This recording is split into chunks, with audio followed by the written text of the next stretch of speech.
श्री परमात्मने नमः।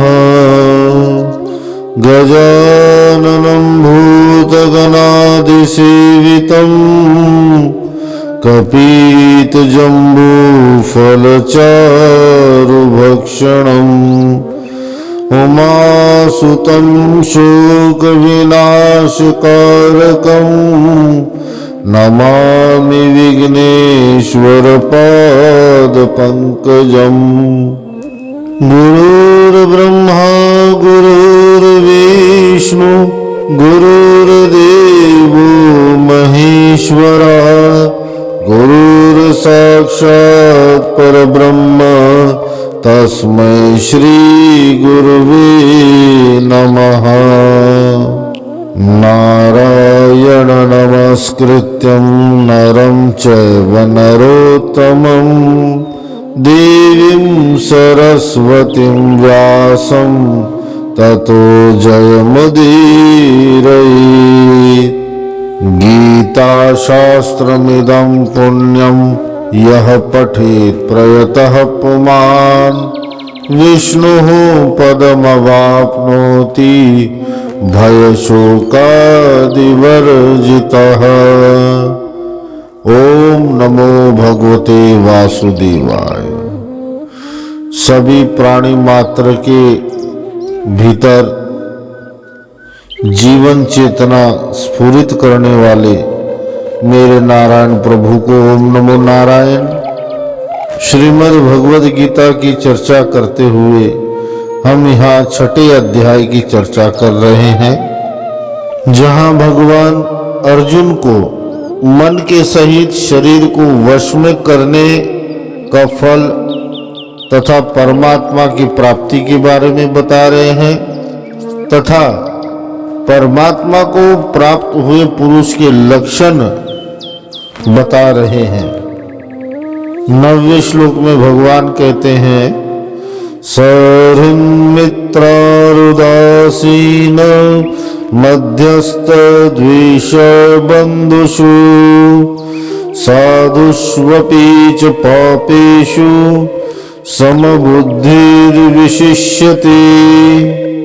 सहृद, मित्र, वैरी, उदासीन, मध्यस्थ, द्वेष्य और बंधुगणों में, धर्मात्माओं में और पापियों में भी समान भाव रखने वाला अत्यंत श्रेष्ठ है। पूर्व में मनुष्य के साधना को बाधित करने वाले जिन द्वंद्वों के बारे में भगवान ने कहा था, उन्हीं द्वंद्वों को यहाँ पृथक पृथक रूप में भगवान कह रहे हैं। यदि पूर्व में ही भगवान ने संपूर्ण द्वंद्वों से मुक्त होने के लिए कहा है, तो फिर यहाँ बारंबार फिर वही बात भगवान क्यों कह रहे हैं?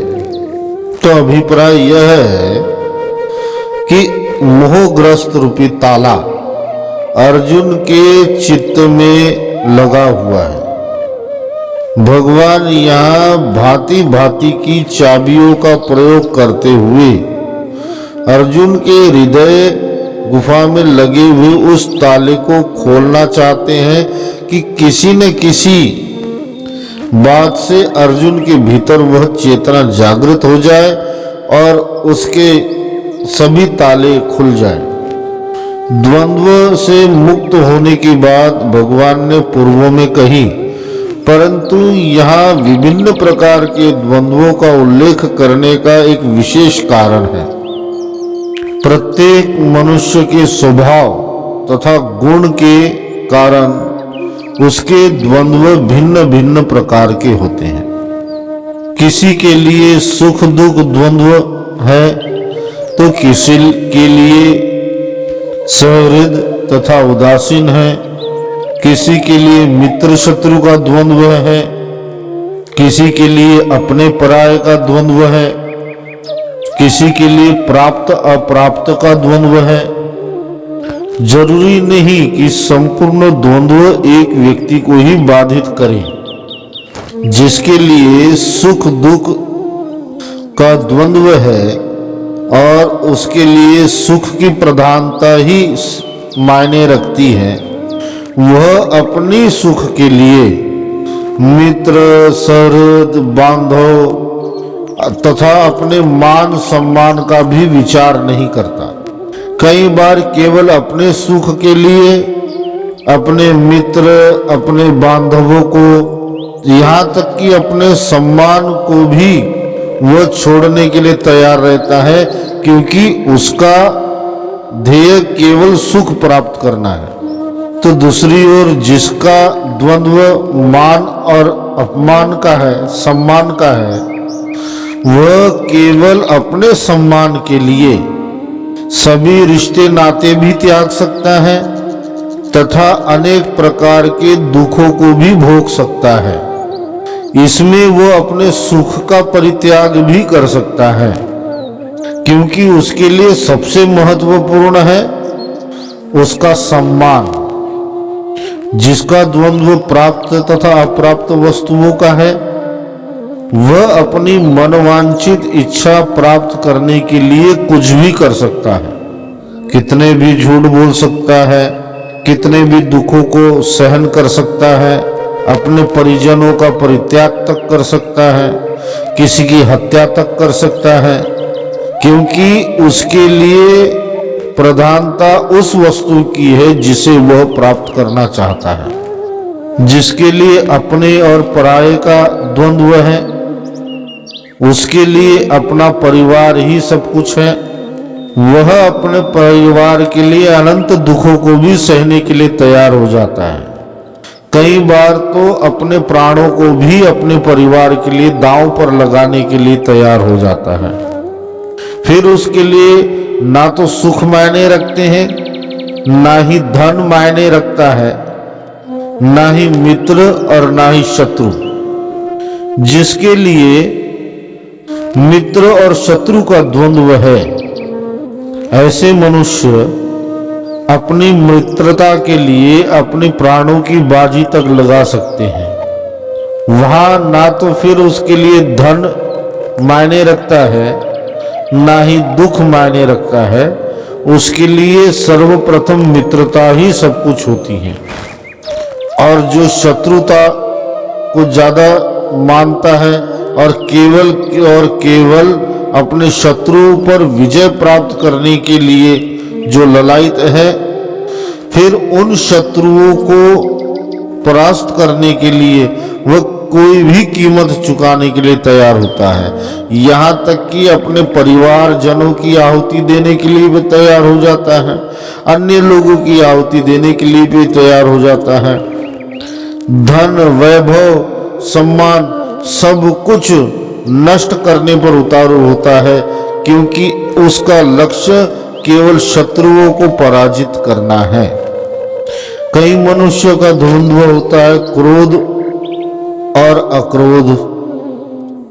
वह शांत रहना चाहते हैं, क्रोध को त्यागना चाहते हैं, और उस शांत रहने के लिए, किसी को चुप कराने के लिए वह उसी क्रोध का आधार लेते हैं। जैसे कोई मन की शांति के लिए एकांत में बैठा है और उसी जगह पर आकर कोई शोर मचाने लग जाए, तो अपनी शांति के लिए, अपनी शांति की कामना के लिए वह व्यक्ति स्वयं अपने मन को अशांत कर लेता है और क्रोध में आकर अपशब्द कहने लग जाता है।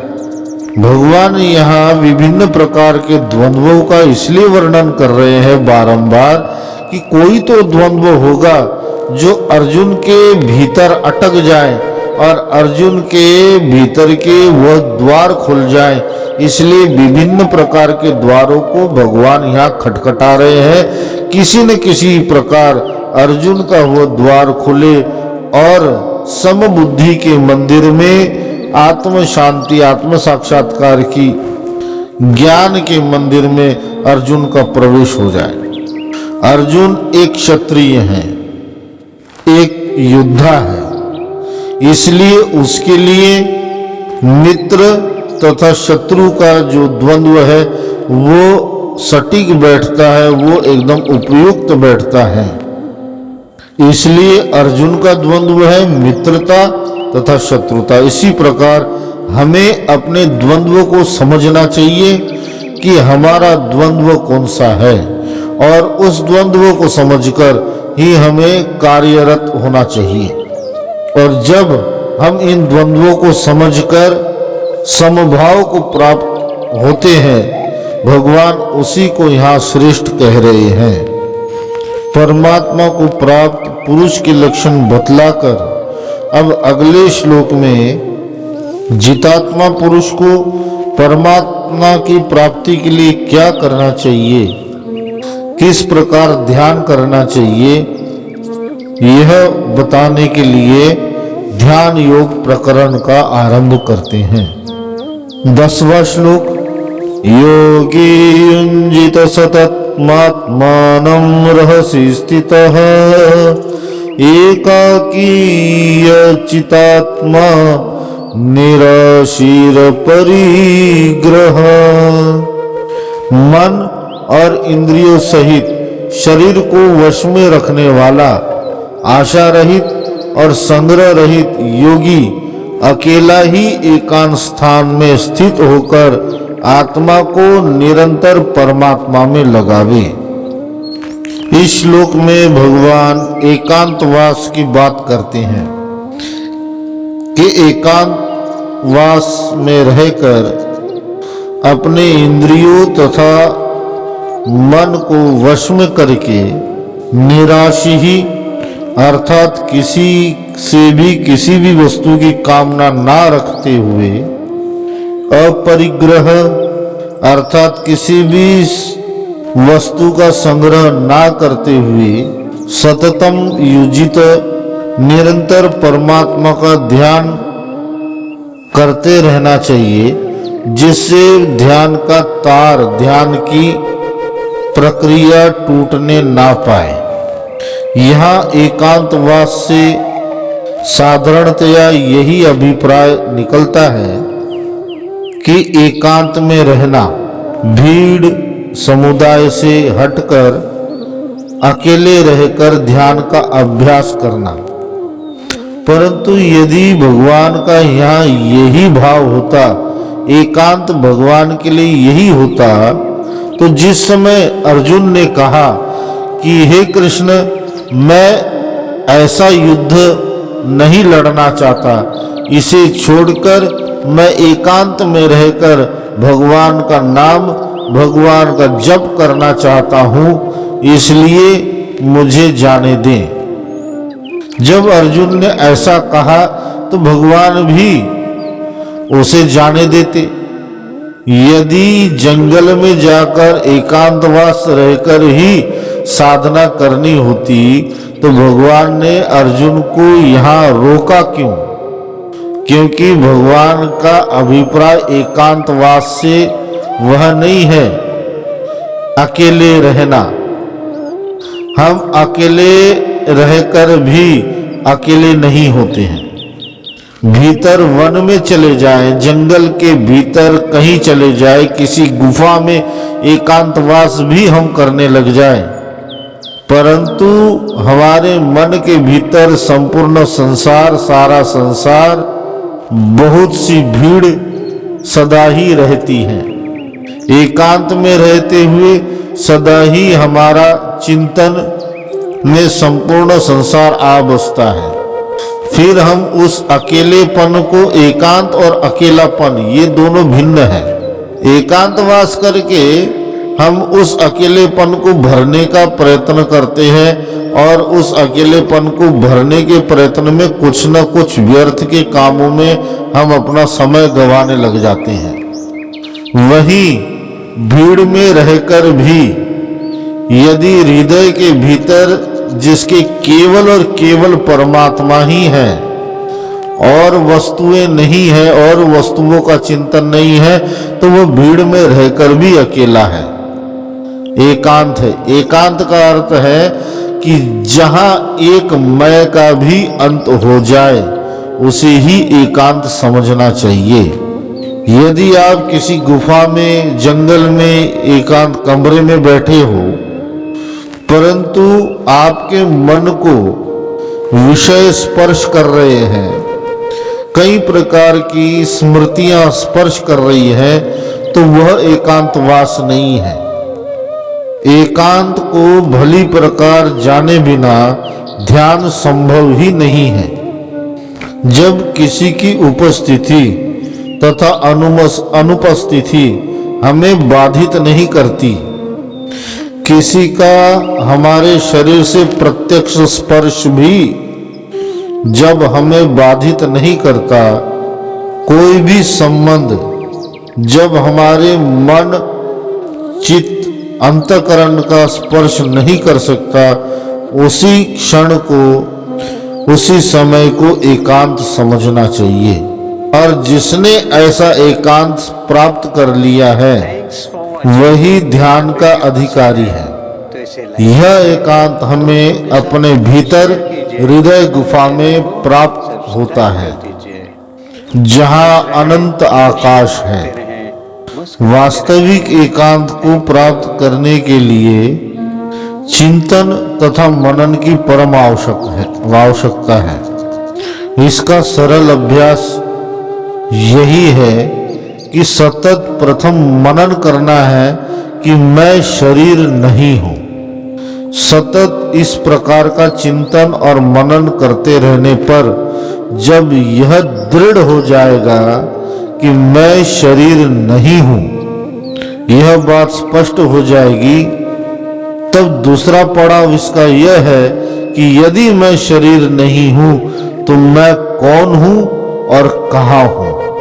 इस बात का चिंतन और मनन करते हुए अपने भीतर अपने आप को जब हम खोजना शुरू करेंगे, तब धीरे धीरे निरंतर प्रयास से हम अपने भीतर के हृदय गुफा तक पहुंच जाएंगे, जहां वास्तविक एकांत का हमें अनुभव होगा।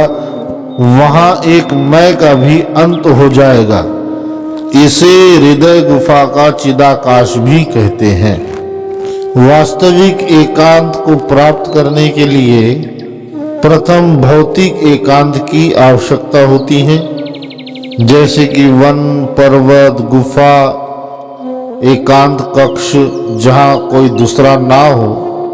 ऐसे एकांत स्थान की खोज के पश्चात अब ध्यान किस प्रकार आरंभ करना चाहिए, यह भगवान आगे कहते हैं। शुचो देशे प्रतिष्ठाप्य स्थिरमासनमात्मनः नात्युच्छित्रं नातिनीचं चैलाजीन कुशोत्तरम। शुद्ध भूमि में जिसके ऊपर क्रमशः कुशा, मृगछाला और वस्त्र बिछे है, जो न बहुत ऊंचा है और न बहुत नीचा, ऐसे अपने आसन को स्थिर स्थापना करके ध्यान करें। भगवान यहाँ शुचो देशे कहते हैं। प्रत्येक स्थान का अपना एक अलग महत्व होता है। हर जगह की अपनी अलग अलग ऊर्जा तरंगे होती हैं। इसलिए सर्वप्रथम ऐसी जगह देखनी चाहिए जहाँ की ऊर्जा तरंगे सात्विक हो, जहाँ बैठकर स्वतः ही मन में शांति व्याप्त होने लग जाए। ऐसी जगह की अच्छी प्रकार सफाई करके सर्वप्रथम स्वच्छ और निर्मल बना देना चाहिए। ध्यान के लिए हमें कोई एक निश्चित ऐसा स्थान ढूंढना चाहिए, ऐसा स्थान निश्चित कर लेना चाहिए जहां हम नित्य बैठकर ध्यान की साधना कर सकें। साथ ही भगवान यहाँ बैठने के आसन के बारे में भी बता रहे हैं, जो ज्यादा ना ऊंचा हो और ना ही नीचा हो।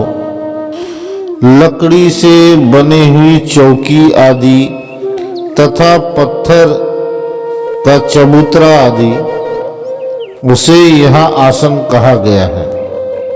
आसन यदि ऊंचा हो तो गिरने का भय रहता है गहन ध्यान में पहुंचने पर, और चोट लगने का भय रहता है। आसन यदि नीचा हो तो कई प्रकार के कीट भूमि पर चलते रहते हैं, उनसे ध्यान में व्यवधान होने का डर लगा रहता है। इसलिए भगवान ने यहाँ ऐसे आसन के बारे में कहा है। अब पत्थर का चबूतरा या लकड़ी का चौकी ठोस होने के कारण उसमें सुखपूर्वक ध्यान के लिए साधक नहीं बैठ सकता, इसीलिए उस पर कुशासन, मृगचर्म कपड़ा या ऊन का आसन का प्रयोग बताया है। दूसरी वैज्ञानिक दृष्टि यह भी है कि पृथ्वी की गुरुत्वाकर्षण शक्ति जो है वह ध्यान के समय हमारे शरीर से प्रकट होने वाली ऊर्जा को अपने भीतर ना सोख ले। वह ऊर्जा हमारे ओजस, जिसे ओरा भी कहते हैं, उसके साथ बनी रहे। इसीलिए भी ध्यान करने के लिए ऐसे आसन का प्रयोग होता है जो हमारी ऊर्जा तरंगों को रोक रखे। साथ ही भगवान आत्मनः पद का भी प्रयोग कर रहे हैं। आत्मनः अर्थात वह आसन केवल और केवल अपना होना चाहिए, किसी दूसरे के आसन का प्रयोग ध्यान में नहीं करना है। क्योंकि जिस आसन पर हम नित्य निरंतर ध्यान करते हैं उस आसन में हमारी ऊर्जा तथा हमारी तरंगे समाहित होने लग जाती हैं। इसलिए ना ही अपना आसन किसी को देना चाहिए और ना ही किसी के आसन का प्रयोग हमें ध्यान में करना चाहिए। और स्थिरम प्रतिष्ठाप्य पद के द्वारा भगवान यहाँ यह कहते हैं कि जो आपका आसन हो, लकड़ी की चौकी या पत्थर का पाटला, वह भली प्रकार समतल भूमि पर स्थापित करनी चाहिए, जिससे ध्यान में वह हिलने डुलने ना पावे। क्योंकि आसन के हिलने डुलने से या खिसक जाने से भी ध्यान की आरंभिक अवस्था में विघ्न उपस्थित होने की संभावना होती है। आगे भगवान कहते हैं, तैकाग्रम मनः कृत्वा यत चित्तेन्द्रिय क्रियः उपविश्यासने युञ्जाद्योगमात्म विशुद्धये। उस आसन पर बैठकर चित्त और इंद्रियों की क्रियाओं को वश में रखते हुए मन को एकाग्र करके अंतःकरण की शुद्धि के लिए योग का अभ्यास करें। भगवान यहाँ यत् चितेन्द्रिय क्रियः पद का प्रयोग करते हैं, अर्थात अंतःकरण में स्थित मन तथा बुद्धि जो सांसारिक विषयों का चिंतन और निश्चय करती हैं, उसका सर्वथा त्याग करके वैराग्य भाव को प्राप्त होना तथा अंतःकरण की संपूर्ण क्रियाओं को अपने वश में करना है। इंद्रियों का तात्पर्य यहाँ 10 इंद्रियों से है, पंच ज्ञानेन्द्रियां तथा पंच कर्मेंद्रियां। इंद्रियों के क्रियाओं को भी वश में करना अति आवश्यक है। ध्यान के प्रथम चरण में त्रिपुटी होती है, ध्याता, ध्यान तथा ध्येय। ध्याता वह जो ध्यान कर रहा है, ध्यान एक क्रिया, और ध्येय जिसका हम ध्यान कर रहे हैं। ध्येय चुनना अति आवश्यक है और बड़ा ही कठिन है, क्योंकि ईश्वर को हमने देखा नहीं है। जब जिसे देखा ही ना हो तो उसका ध्यान किस प्रकार किया जा सकता है। क्योंकि ध्यान तो उसी का किया जा सकता है जो आपका देखा गया हो। इसलिए सगुण उपासक को चाहिए कि जिस प्रकार एक मूर्तिकार पत्थर की मूर्ति में ईश्वर की कल्पना करके उसका सृजन करता है, उसी प्रकार हमें भी अपने भीतर किसी एक इष्ट को चुनकर उसके सगुण साकार स्वरूप को परिकल्पित करके उस पर अपना ध्यान केंद्रित करना चाहिए। जब ध्यान उस पर केंद्रित होते होते जब गहन हो जाता है, तब वह सगुण साकार रूप भी लुप्त हो जाता है और ईश्वर के यथार्थ स्वरूप का हमें बोध हो जाता है। निराकार को अपना ध्येय मानकर ध्यान करने वाले को अपने अंतःकरण के एक एक अवयव जैसे मन, बुद्धि, चित्त और अहंकार पर ध्यान केंद्रित करते करते अपने भीतर उस निराकार आत्म तत्व जो संपूर्ण शरीर के साथ साथ संपूर्ण विश्व में व्याप्त है, उसका अनुभव करना तथा उस परम प्रकाश को अपने भीतर खोजना चाहिए। ध्यान योग के अभ्यास का उद्देश्य किसी प्रकार की सांसारिक सिद्धि या ऐश्वर्य को प्राप्त करना नहीं होना चाहिए। एकमात्र परमात्मा को प्राप्त करने के उद्देश्य से ही अंतःकरण में स्थित राग, द्वेष आदि अवगुणों और पापों का तथा विक्षेप एवं अज्ञान का नाश करने के लिए ध्यान योग का अभ्यास करना चाहिए। ओम नमो भगवते वासुदेवाय। हरि ओम तत्सत, हरि ओम तत्सत, हरि ओम तत्सत।